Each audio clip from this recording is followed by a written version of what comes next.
Welcome to another edition of Book of Jake. My name is Jake Abdullah. As usual, we talk to very interesting people in Malaysia who are better looking than me, who are smarter than me, and who are also richer than me. And that's a fact, right? So today, let me introduce you. And I can pronounce your name really well. Dhakshinamoorthy. Absolutely fantastic. So this is the second time I'm meeting Dash because we were both inducted into the Talent Corp Fellow 50, TF50. Yeah.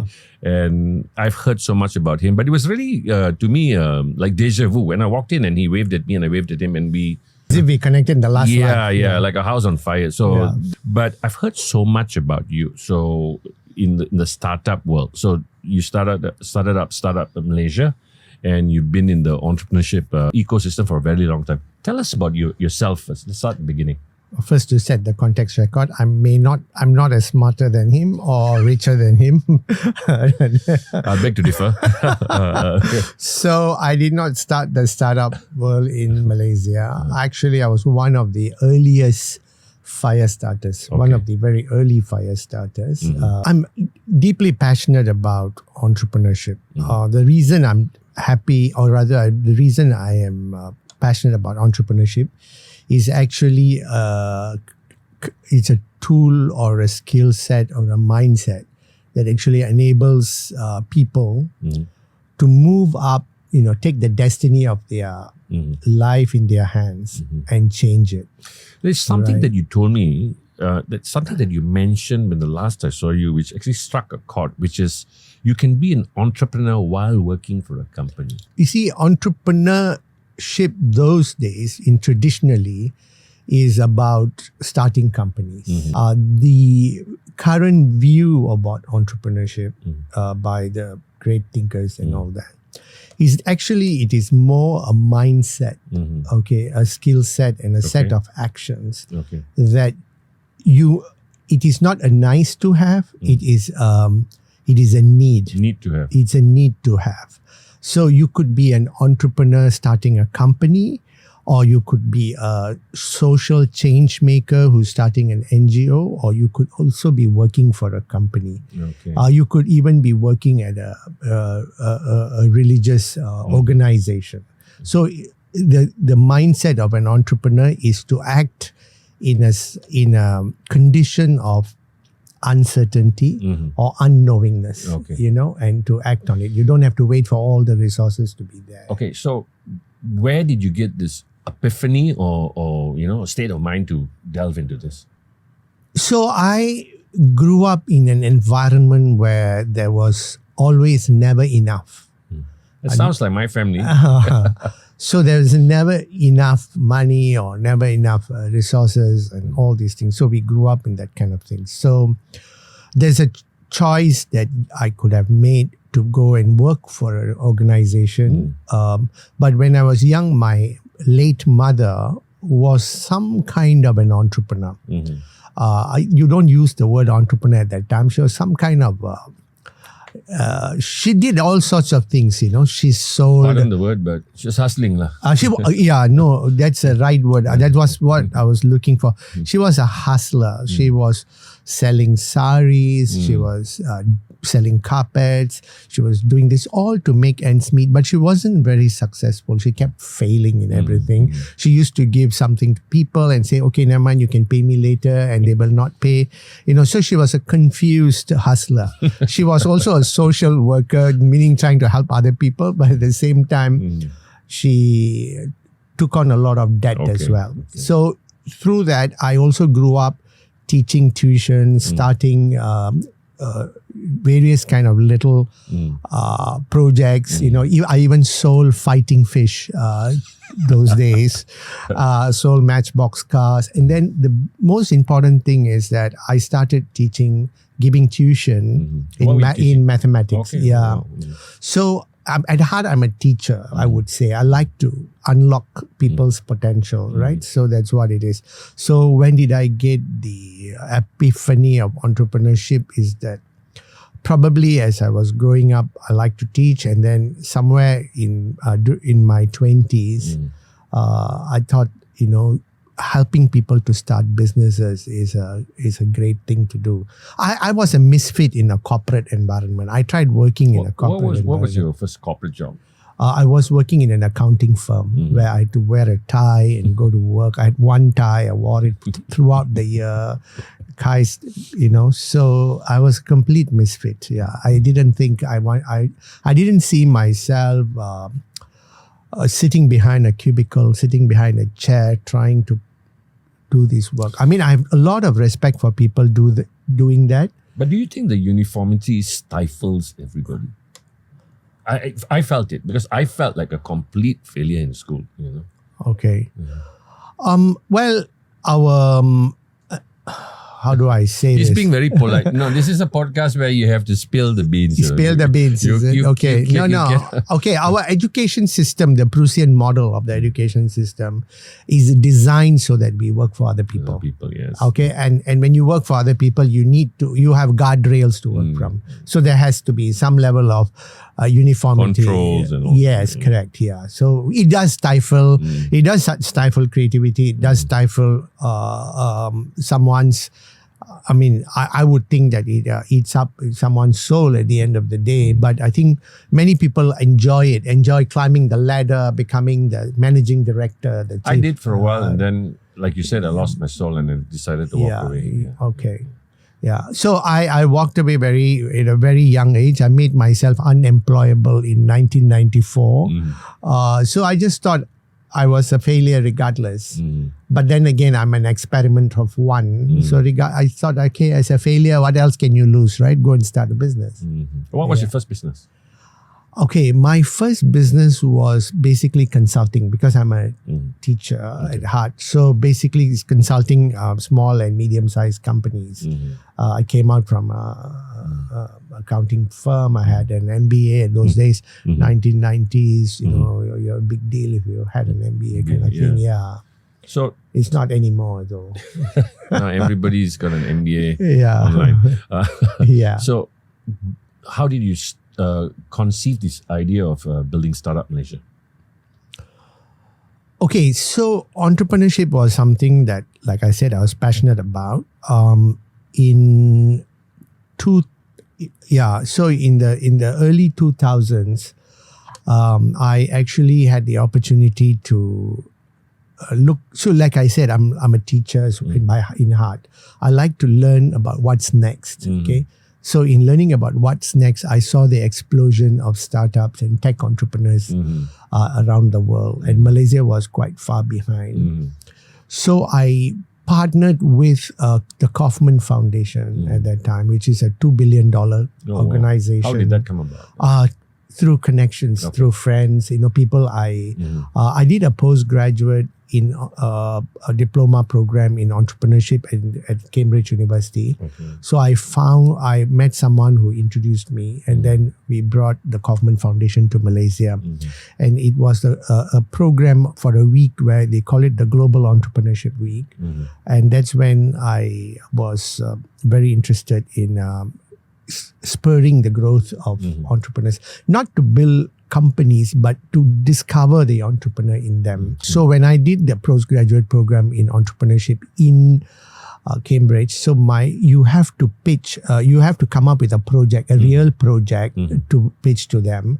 And my project was Startup Malaysia. So Startup Malaysia is an organization. So it was actually sort of an experiment, is it? Yeah, but you already had it in your mind. Yeah, I had it in my mind. So it's an experiment about how do I create a kind of a organization that spurs entrepreneurship in Malaysia.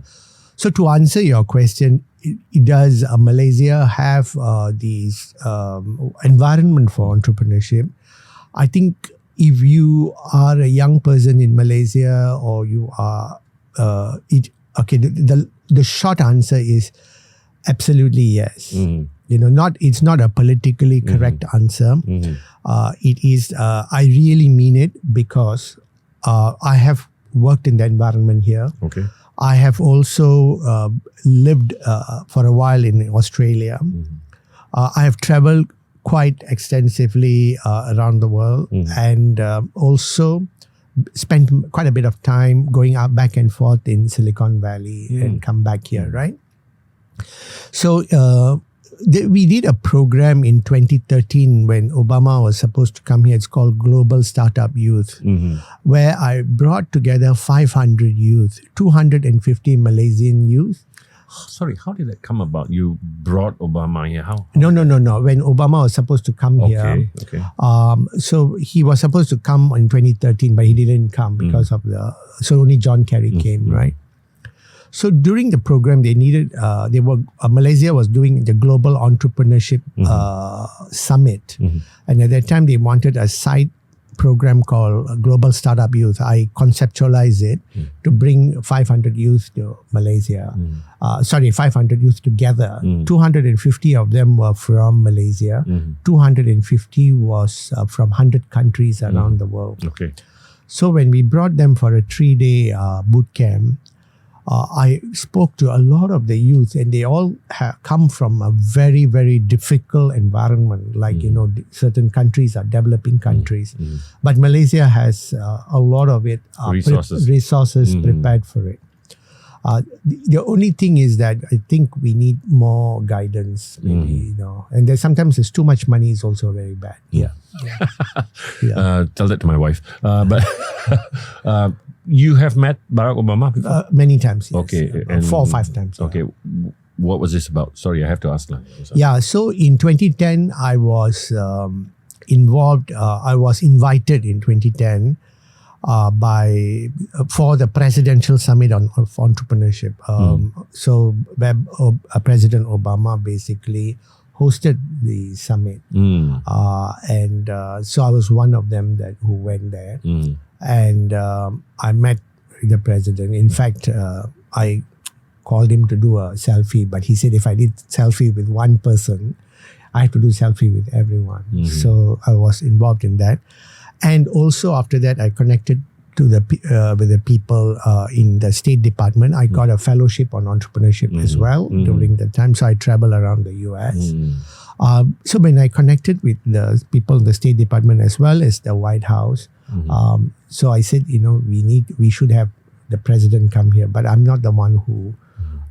It's a bit of an exaggeration to say I'm the one who brought him here, but I was one of the pivotal. Maybe the government played a big role. I was also in touch with him, but I found out about it early enough. Yeah. Can I ask you, with so much influence you have, has the Malaysian government utilized your unique strengths? I think I'm not sure about the. You have to be honest, Dash. We are not pussyfooting here. I'm not pussyfooting. So I'm saying I don't know about the influence though.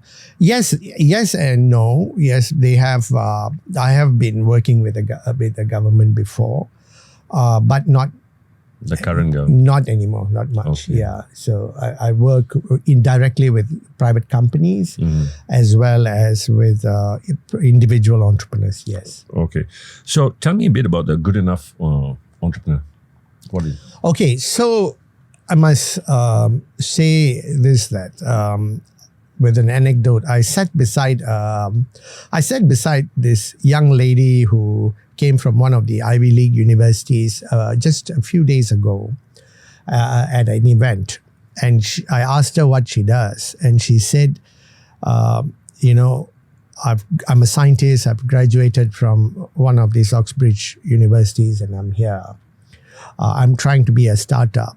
And I'm in a program where I'm expected to make 100 million in 5 years. Or whatever, in become a unicorn or whatever it is, right? And she was under a lot of stress. So this is the expectations of entrepreneurship currently, that if you say I'm going to be an entrepreneur, you're supposed to become a multi-million-dollar, chase money and whatever it is. So the Good Enough Entrepreneur is, philosophically, it's about saying that everyone can be entrepreneurial. You can start a project and you can do that. So you're good enough. You're good enough to start and become an entrepreneur. And what exactly is the philosophy of good. yeah. So the good enough entrepreneur basically says that you are good enough to become an entrepreneur, learn the skills, start something and get on with it. It doesn't matter what it is. If it means that you want to start a small business, start small business. I think we need to make, you see, like when we teach science to people, right? We teach science to everyone. We don't expect all the people we teach science to become very good analogy. Nobel Prize winners, right? So when we teach cooking to people, we don't expect everyone to become a Michelin star chef. But when we teach entrepreneurship to people, we say, oh, you got to become a multimillionaire. The pressure is on the onset already. That's right. Yeah. So then, it becomes a problem. But if you teach everyone entrepreneurship, let them do what they want to do, and then you get more people become entrepreneurial. So if you go to Silicon Valley and you go to places like this, if you go to a hairdresser, which I don't go to, so you could actually be in a hairdressing salon and the person are talking deals. They're saying, oh, they are doing this and someone is buying this, buying that, whatever. So the culture is in the DNA of people, right? So you need to get the culture of entrepreneurial culture going. I actually see what you're saying. When people talk about entrepreneurship in this country, they talk about mega millions in scale. That's right. That's scales, right. But it should be actually a viewpoint of to start something to create. It's a creation. That's right. Yeah. So like the founder of LinkedIn, right? Reid Hoffman says that everyone can be an entrepreneur, but not everyone need to start companies. You can go and be an entrepreneur even in an organization like here. It is how you take opportunities and act on the opportunities to create value, So that's what you need to do. So, comparing Indonesia to Malaysia, the disparity of I'm asking this tough question because I actually believe it's growing here, but not at the scale we want to see it. Right? Yeah, but Australia, but Indonesia has a lot of people as well, right? And so yeah, I think we got to do a lot more to educate young people in the schools, in universities. Needs to start from that level. Yes. So we have done quite a lot of programs there. I think we need to get into that quickly. We need to equip our children with young children with this entrepreneurial mindset, because we were in the program, the Talent Corp program, and we know that there's a gap in the ecosystem, right? So you need to get more and more people, not just get more certifications and more degrees or whatever, but to have the mindset of an entrepreneurial mindset, for the lack of a better word. It's a mindset that says, okay, the world is an uncertain place, the future is unknown and unknowable, and it is changeable through human agency, So and it's changing, and so I'll take you back to the day that I met you, and I took some photos of your presentation and I sent it to my team, and which just actually woke me up also because I do understand of the speed of change. Exponential. Yes. It's massive. Yeah. So, and that actually intrigued me a lot. So, I'll straight get into it. How do you think AI, and I keep hearing this, AI is going to displace a lot of jobs. And I said, no, AI is going to displace a lot of jobs for people who don't know AI. But how much of this is going to be happening in the next 2 years? And what is your vision? If you close your eyes and you think about AI, how do you see Malaysia faring? And then the second part of this question is, are companies doing enough to address this? Okay, tough questions. I think Malaysia, I think we should stop looking at AI as a technology to be mastered. I think that's the first thing, right? Okay. It's not like, it's a technology, I need to master it. Like coding or whatever it is. AI is going to code itself. I heard that and it blew my mind, which is true. Okay, it's going to... that's what it's going to do. So no one really knows where it's heading, but it's going at 10x, right? So it's growing. Like you heard Eric Smith say in the short video I showed, that in 8 years, 10 years down, 8 years down the road, there's going to be an expert AI is going to be probably 90% to 98% expertise of every single expert that exists, like human thing exists. So and it'll keep scaling up. It keeps scaling up at 10x, right? So you can't master it. You can just stand and say, no, I mean, I've heard this before when the Y2K happened. I've heard that before and I'd heard this before. Well, that's one approach to take, right? But this time It's real. it's real, right? Your mobile phone will tell you that it's becoming more and more powerful. It's real, and it's not anymore like self-driving cars or whatever. So I think that in the next 2 years, all of us will have some kind of a personal assistant which is powered by AI, and we can become far more productive with AI, and we can it is just like a fulcrum that actually can make, so what kind of jobs will be displaced? I mean, a startup founder can be replaced but a startup founder who uses AI may not be replaced. That's right. A doctor can be replaced, but a doctor who uses AI may not be replaced. So you can co-create and coexist and co-evolve. Actually, it's not just coexist, you co-create and co-evolve with AI. It's going to change you, you're going to change it. Even now with the chat GPT, the way you are asking questions, the way you are prompting it, I don't think that's a skill you previously had, right? Yes. The way you prompt the questions, how do you want to get maximum information.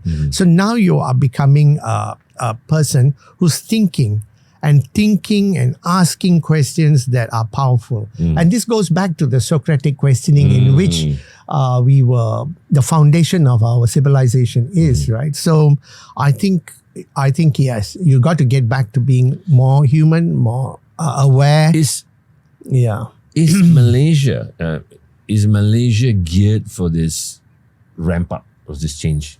A small group of change makers, people who are aware of this, are moving the needle. But I think a large number of corporations or senior leadership are still in, not all, but I think that quite a majority of them are still in a wait and see game. I think a lot of people are buzzword chasers, chasing these buzzwords, quantum, this, that, whatever it is. But get on with doing the real stuff, right? You got to get, if you take it to children in the schools and get them to learn education, how can education be transformed, once children have these things, they can learn about calculus, not copying. Copying is always happened before, okay? Whether there's computer or not always happened. It's just now happening in a more stylish manner. But if you teach, I think I like children, stylish manner. It's more sophisticated, right? Yeah, it's more, it's more cool, to whatever. But anyway, the point is that if you teach children how to use this and take it across, they will all have personal tutors, what is photosynthesis, what is motion, can you show me, can you direct me, these kind of things. But you need to also get people to learn English, Precisely that. I was getting to that. So the language is of course going to be a barrier for AI because most of it at the moment, maybe yes, you can translate and stuff, but to be really at that speed, you have to be proficient in English. How long do you think Malaysia is going to take to actually ramp up? When you say ramp up, I don't understand what it means, right? So we are all work in progress. We are all evolving. I think we need to get more companies, a critical mass of companies. Exactly. Critical mass of organization, critical mass of doctors, critical mass of educators, critical mass of social entrepreneurs to create that tipping point, for us to move things forward. We can't boil the ocean for everyone, but we need to get the number of people, more and more people are moving. And then you can say that, okay, 60% of Malaysia is ready. At the moment, we are maybe not yet. So I tell you something, I actually prompted this on ChatGPT. Right. I asked, how long will it take Malaysia to be on par with the rest of the world, the modern world or first world in AI technology? It's just 3 to 5 years. However, there was a caveat there. So to me, is like you said, I think it's going to be right now is look and see. Then next is going to be, we have to do it. But then that period between now and then could be very expensive also, right? But that's how the dynamics is like. The first early adopters, and then those who are outside the circle looking. Okay, look, I should try this, and then those outside said, okay, let me see what happens, right?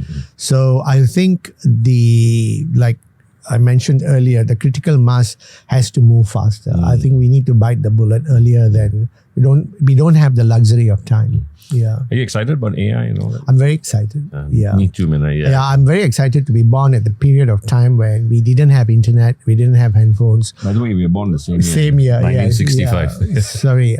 You were born in 65. I was only born in 75, 10 years later. No, just joking. No. So what's next for Dash? What are you doing now? What are you actively involved in? So I'm actually actively involved in turning people to become more entrepreneurial. Okay. I'm going out into companies, helping to build on the entrepreneur inside. Like within organization. You can call it that, but I call it entrepreneur inside an organization. There's so many people put so many pruner inside it, right? So the thing is, is to get people to think in an entrepreneurial manner within organization, so more organizations can start changing. So you have a consultancy that does that for companies? I do it for companies. Okay, yes. I hate to ask, but how successful have you been in the last few years?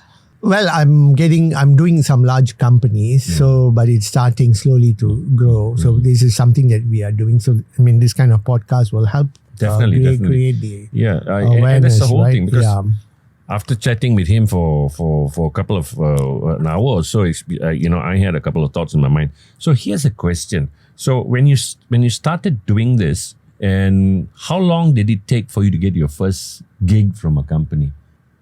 Training with entrepreneurship. How long did it take?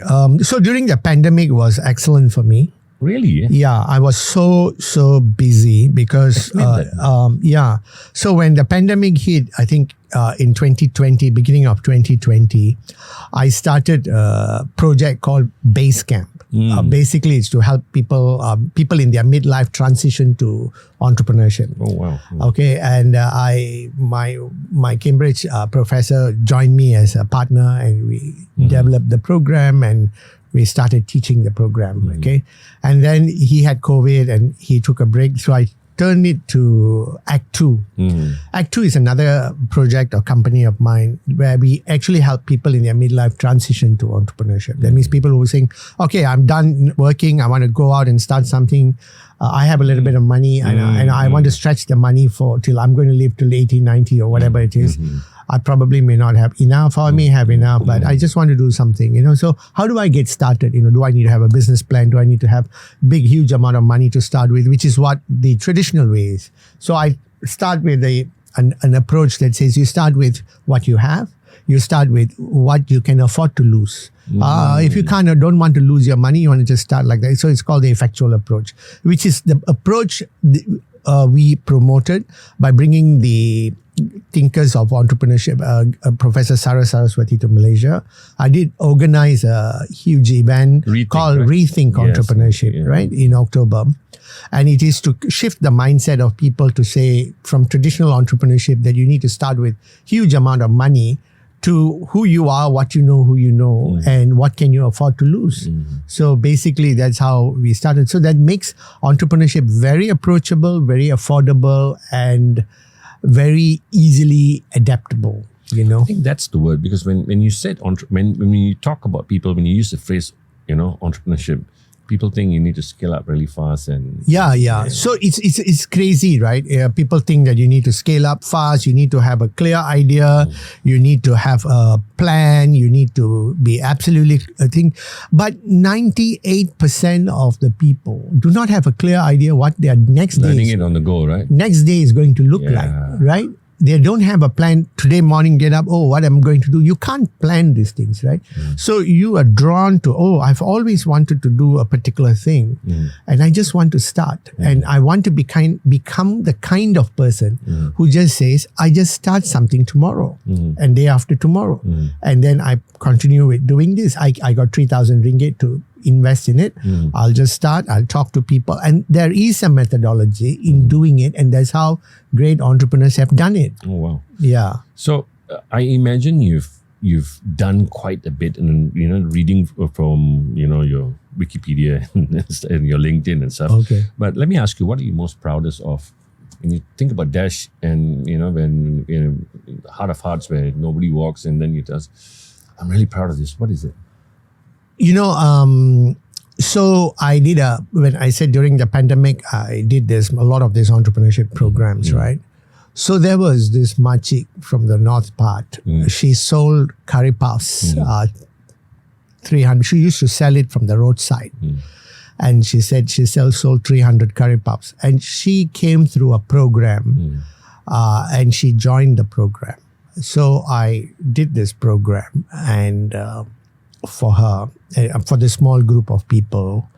And she told me that she wanted to see me one day because now she's taken a rent of a small house by the side of a place for 300 ring, not pondo, rented. And she's now making 3,000 curry puffs, packaging and selling it, right? So I'm proud of that. Yeah. It's a good feeling, right? It's a great feeling. Yeah. So it's someone who is at that level who can start something and take it and feel that it's changing their lives. That's something I'm proud of. That is entrepreneurship, right? Yeah. I mean, it's changing her environment. She's got a bit more money to educate her children. And that's something that moves me. Yeah. Here's a weird question. What's your best failure? I won't say worst failure. My best failure and my worst failure. Okay, let me put it this way. If you could redo something that has happened in your life and go back and do it, what would it be? Okay, one of the things that if I can redo, I would go and thank and show my gratitude to a lot of people. That could be one of my biggest failures. Maybe I didn't show gratitude and say thank you enough. That could be one of it. So why the sudden altruism in your life? Is it something? No, it's just that that's something that I think a lot of people help you along the way. A lot of people, it, right? Yeah, we just think it's all take it for granted. So I think that's one thing. Completely agree. Yeah. The second thing is that maybe I should have built a larger social enterprise to help more people. So is that your calling? I see you're drawn to that. Oh yeah. That's my calling is basically to unlock the potential in people. And money is not a sin, but I from what you're talking, I feel that you want to enable more and more people. Yeah, I want to enable more and more people. I mean, I don't want to say that I'm so altruistic that I don't care about money. I think money is important. Of course. Living comfortably is important. I like beautiful things in life. I like comfortable things in life. I enjoy eating in a nice restaurant, not all the time, but sometimes. But I enjoy art. I enjoy good music. I enjoy traveling, But you don't have to have that much to do these things, right? You need to have enough to. Okay, so Dash, before we end this, couple of things that I want to ask you. If I'm a director, CEO, or a managing director or CEO who's watching this podcast, and I want to get you, I want to access you, get you to sort of restructure, change the ethos, the idea of my company. What do I do? How do I reach you? And what services can I get? Yeah, so you could reach me at dashinsights.com. You can send me a mail there, or you could go to Startup Malaysia. My emails are all there. I think the services are a few things. One is I do an immersion program for your senior leadership about how to think entrepreneurially and how to act entrepreneurially. The other thing is I could be like an entrepreneur in residence to help over a period of time. Is that they put you on a retainer or something like that? That's right. Yeah, to do that. I can coach senior. I'm also a certified coach. So I could coach your employees to think through entrepreneurially. And so basically those are some of the things that I can do. Yeah.